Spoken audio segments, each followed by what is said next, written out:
नमस्कार, 10 बजे रात पूरे दिन की बात में आप सभी का बहुत स्वागत है। मैं हूं आपके साथ राहुल सौमित्र। अब खबरें विस्तार से। आज देश के प्रधानमंत्री नरेंद्र मोदी भोपाल पहुंचे। पहले वो कमांडर कॉन्फ्रेंस में शामिल हुए और फिर एमपी की पहली वंदे भारत एक्सप्रेस ट्रेन को हरी झंडी दिखाकर रवाना किया। इसके साथ ही उन्होंने कांग्रेस पर तीखा हमला बोला। उन्होंने कहा कि कांग्रेस को बना बनाया रेल नेटवर्क मिला, लेकिन उसके बावजूद भी उन्होंने रेल की सेवाओं को चौपट करके रखा था। इसी पर आधारित एक रिपोर्ट आपको दिखाते हैं, उसके बाद आगे बढ़ते हैं।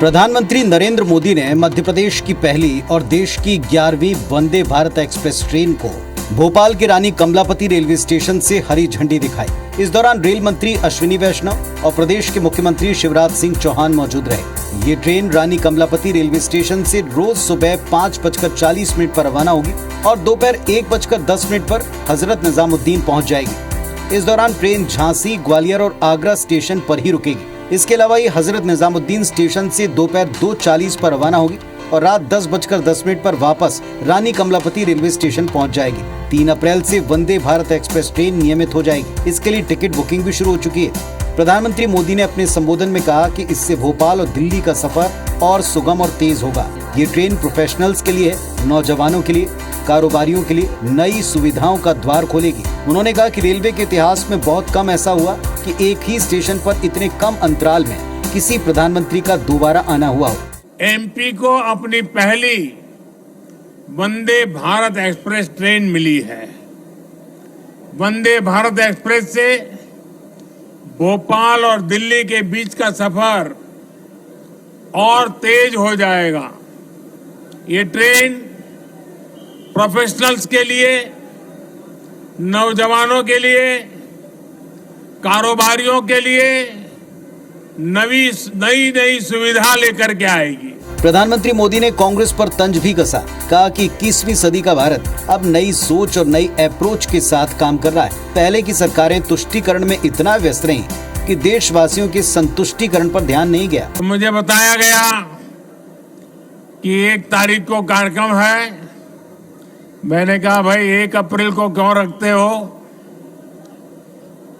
जब अखबार में खबर आएगी कि 1 अप्रैल को मोदी जी वंदे भारत ट्रेन को झंडी दिखाने वाले हैं, तो हमारे कांग्रेस के मित्र जरूर बयान देंगे, ये मोदी तो अप्रैल फूल करेगा। मुख्यमंत्री शिवराज सिंह चौहान ने इस मौके पर कहा कि आज मध्य प्रदेश के सौभाग्य के सूर्य के उदय का दिन है। मध्य प्रदेश के सौभाग्य के सूर्य का फिर से उदय हुआ है। आज फिर से नरेंद्र मोदी जी पधारे हैं। जो कभी पिछले सरकारों में जो कभी गंदे और बदबू मारते हुए रेलवे स्टेशन होते थे, उनको शानदार एयरपोर्ट में बदल दे, उसको मोदी विजन कहते हैं। रेल मंत्री अश्विनी वैष्णव ने कहा कि प्रधानमंत्री 1200 स्टेशन को वर्ल्ड क्लास लेवल का बनाने वाले हैं, जिसमें मध्य प्रदेश में 80 रेलवे स्टेशन शामिल होंगे। एक सामान्य नागरिक के जीवन में रेलवे का बहुत महत्व है। इसीलिए माननीय प्रधानमंत्री जी ने रेलवे के विकास के लिए अधिकाधिक फंड्स एलोकेट किए हैं। मध्य प्रदेश में रेलवे के कुल 84,000 करोड़ के प्रोजेक्ट्स चल रहे हैं। ऐसा माननीय प्रधानमंत्री जी का मध्य प्रदेश में रेलवे के विकास के लिए विजन है। प्रधानमंत्री आज सुबह 9:30 बजे भोपाल पहुंचे और सीधे कमांडर कॉन्फ्रेंस में शामिल होने कुशाभाऊ ठाकरे कन्वेंशन हॉल पहुंचे। वे यहां करीब 4 घंटे रुके। प्रधानमंत्री मोदी ने इंदौर मंदिर हादसे पर दुख जताया और मृत आत्माओं को श्रद्धांजलि दी। इसके अलावा पीएम मोदी ने रानी कमलापति रेलवे स्टेशन की जमकर तारीफ की। Bureau report, IBC 24। यानी नए फाइनेंशियल ईयर के पहले दिन ही मध्य प्रदेश वासियों को एक बड़ी सौगात मिली। अब आपको सरगुजा लेकर चलते हैं। सरगुजा में पीडीएस सिस्टम में एक बड़ी धांधली हुई है। जिले के 366 राशन दुकानों में बड़ी गड़बड़ी सामने आई है, जिसको लेकर प्रदेश भर में सियासी बयानबाजी का दौर शुरू हो गया है और जनता यह जानना चाहती है कि इस गड़बड़ी का जिम्मेदार आखिरकार कौन है।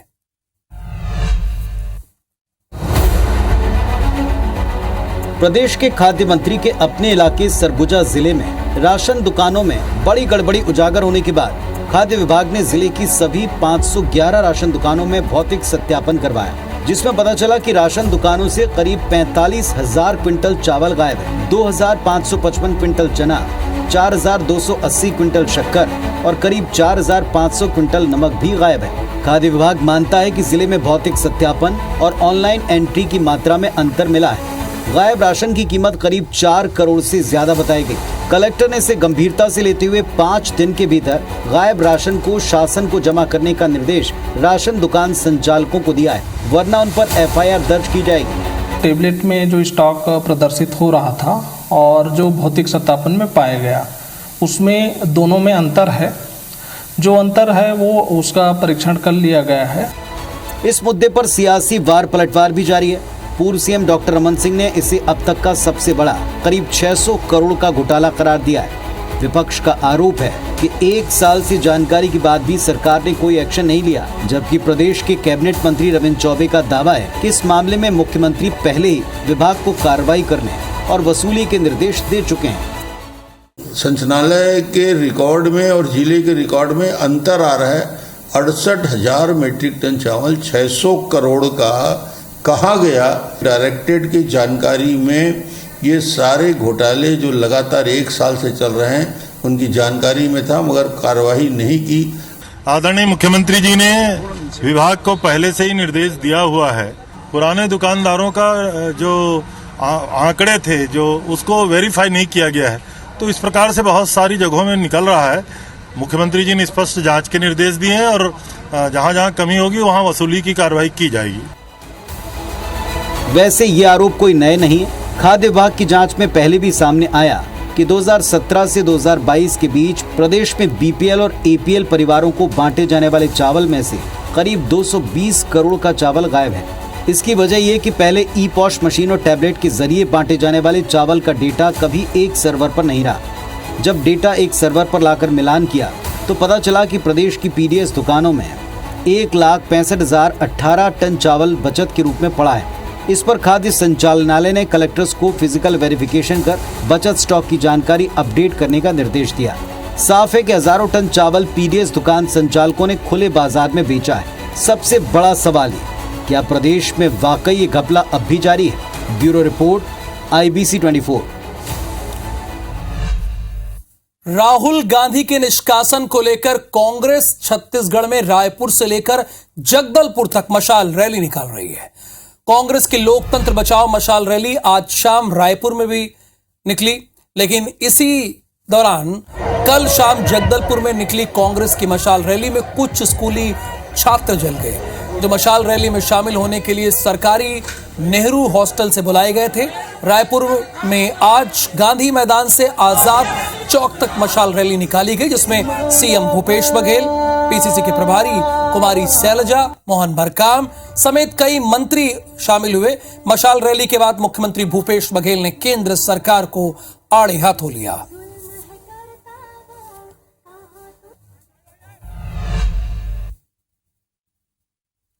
भारत सरकार को एक रेजोल्यूशन पास लोकसभा राज्यसभा में कर देना चाहिए कि अडानी के मामले में कोई सवाल नहीं पूछा जाएगा देश के भीतर। देश में आज जो माहौल पैदा हुआ है वो भारतीय जनता पार्टी RSS की विचारधारा के कारण ही पैदा हुआ है। लोकतंत्र खतरे में है, ये इन्हीं के कारण लोकतंत्र खतरे में है। अब देख रहे हैं कांग्रेस पार्टी शांति प्रिय पार्टी। मशाल रैली है मोदी जी तानाशाह सरकार को उखाड़ फेंकने के लिए।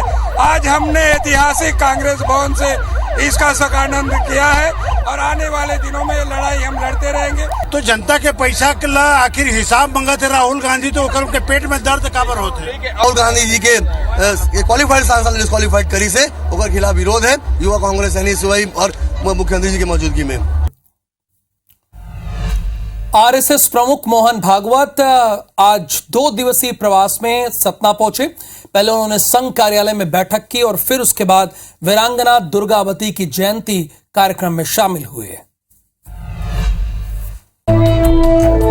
संघ प्रमुख मोहन भागवत 2 दिवसीय प्रवास पर सतना पहुंचे, जहां उन्होंने सबसे पहले संघ कार्यालय पहुंचकर पदाधिकारियों की बैठक ली। फिर मझगंवा में आयोजित वीरांगना दुर्गावती की 500वीं जयंती कार्यक्रम में शामिल हुए, जहां रानी दुर्गावती की प्रतिमा का अनावरण भी किया गया। कार्यक्रम में संघ के पदाधिकारी और बड़ी संख्या में बीजेपी के प्रतिनिधि मौजूद रहे। मोहन भागवत ने जहां आम जनता को संबोधित करते हुए कहा कि रानी दुर्गावती ने दुश्मनों को दूर भगाया, लेकिन अपने ही लोगों से धोखा खाया। उनसे हमें सीखना चाहिए कि अपने छोटे छोटे स्वार्थ के चलते देश हित को नुकसान पहुंचाने वाली प्रवृत्ति हमारे अंदर कभी ना सके। उनका स्मरण करते समय एक सबक हम सबको ये भी सीखना चाहिए, अपने छोटे स्वार्थों के कारण देश हित को धक्का लगाने वाली प्रवृत्ति हम लोगों में कभी न पनपे, इसकी हमको चिंता करनी पड़ेगी। बता दें कि कार्यक्रम के बाद मोहन भागवत चित्रकूट के लिए रवाना हो गए, जहां DRI में रात्रि विश्राम करने के बाद वो कल प्रयागराज के लिए रवाना हो जाएंगे। बागेश्वर धाम के पीठाधीश्वर धीरेन्द्र कृष्ण शास्त्री का एक बयान सुर्खियों में है, जिसमें उन्होंने साईं बाबा की पूजा को लेकर बयान दिया। क्या है वो बयान जिसको लेकर इतना बवाल मचा है, आपको रिपोर्ट में दिखाते हैं।